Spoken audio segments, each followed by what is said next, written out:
میں پہنچا تو حضرت عمر بن خطاب نے مدینہ کے لوگوں کے وظیفے مقرر کر دیے. وظیفے ماہانہ ان کو وظیفے ملتے تھے. تو حضرت عمر بن خطاب نے جو غزوہ بدر والے صحابی تھے، غزوہ بدر اس وقت دنیا میں حسن اور حسین بھی پیدا بھی نہیں ہوئے تھے، اس وقت غزوہ بدر باقی ہوئی.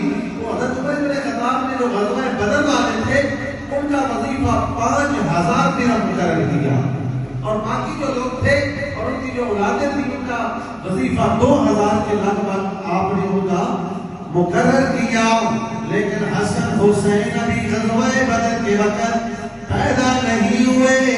رسول اللہ کی نسبت کا لحاظ رکھتے ہوئے حضرت عمر بن خطاب نے آپ نے جو بدر والوں کا وظیفہ مقرر فرمایا 5000، وہی حسن و حسین کا بھی مقرر فرمایا.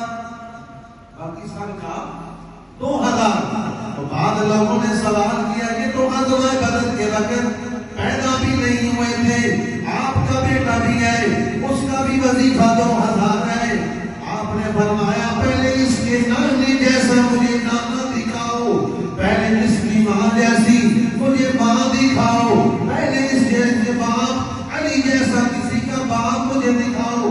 پھر مقابلے کرنا. کہا کہ عمر کے بیٹے کا بھی وظیفہ 2000 رہے گا.